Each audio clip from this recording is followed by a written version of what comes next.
Welcome back! We're all still wasting away here in Coronaville, but hey, we're pumping out new products until stuff gets back to normal. For instance, the new Gktech Z33 350Z V35 G35 solid rear subframe bushings.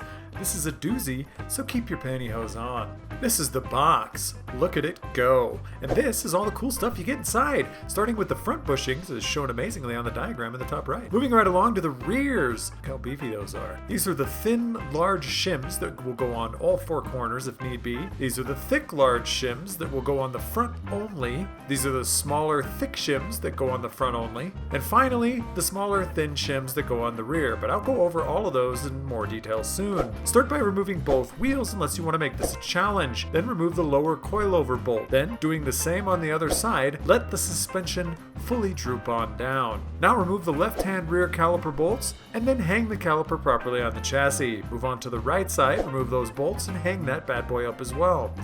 Octo yourself underneath the car and remove the lower brace by removing all the bolts as shown here by our beautiful hand model, Zach. Once that's out of the way, head over to the exhaust and remove the rear nuts. A little back further and up, you'll see a bolt. No, not that one. That one. It goes to the exhaust hanger on the subframe. Remove it, then move up a little bit more and remove the other exhaust hanger bolt from the subframe as shown. Now, pop on up and remove the mid-flange exhaust nuts and then pop the exhaust off like it was that easy. Now head back up and remove the drive shaft. So slap a wrench on one side to hold the bolts, loosen and remove as shown here. Now that that is gone, you can remove the e-brake cable nuts, so zap those off post haste, then drop those cables down like it was hot and remove the cables from the bracket itself.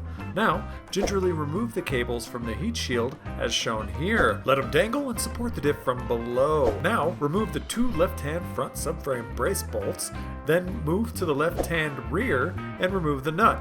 Then back to the two right-hand front subframe brace bolts, removing them, and then to the rear to remove that nut as well. Loosen and remove the subframe chassis brace bolts shown here that are in between the two studs. Move on to removing the right-hand rear subframe brace nut, then the left-hand rear one. Now get that skinny boy out of the way for now. Now drop the subframe down or lift the car up depending on how baller a setup you have. Moving right along to bushing removal techniques, method 1 and my favorite, fire! Apply accelerant, ignite, and watch burn. Fire is dangerous, so it's probably best you go with method 2 and cut the damn things out.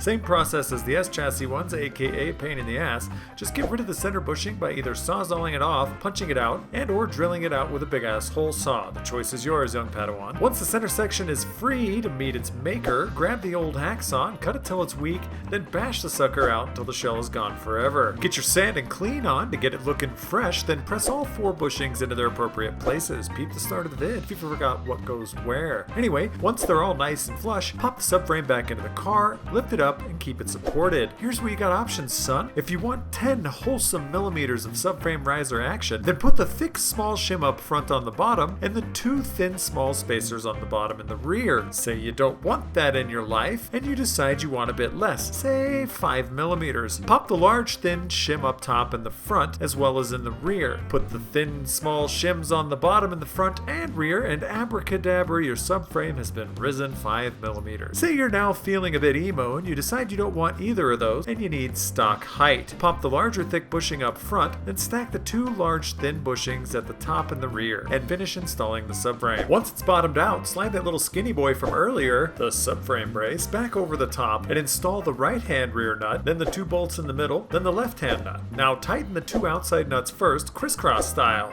Then tighten and torque the middle bolts to 45 to 52 Newton meters, aka 34 to 38 foot-pounds, and pop on the right-hand subframe brace. Install the two bolts, then the nut at the rear, and then zap those suckers down and torque them to 40 to 45 Newton meters, or 30 to 36 foot-pounds. Move on to that rear nut and torque that thing down to 100 to 120 Newton meters, or 74 to 88 foot-pounds. Repeat this exact process for the left-hand subframe brace, ensuring that you tighten and torque the bolts and nut to the same specs that were shown on the screen just a few moments ago.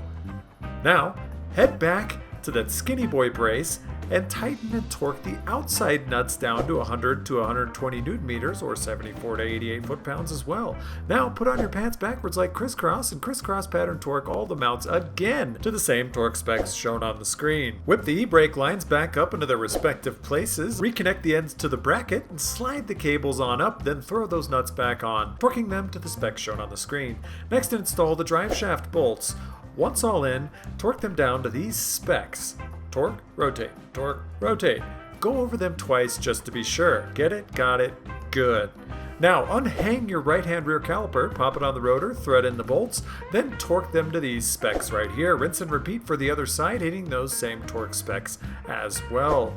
Now install the exhaust by slipping it into the flanged studs, then install the rear hanger bolt that goes into the subframe, then move on to the other bolt that's held into the subframe, tighten those on up, then tighten the mid-flange nuts on the exhaust. Now head to the rear with the gear, tighten up the rear flange nuts as well. Install the lower brace by tightening up these 3 bolts as shown here, then doing the same to the other side. Now zap down the middle bolts and torque the middle bolts to these specs shown conveniently on the screen.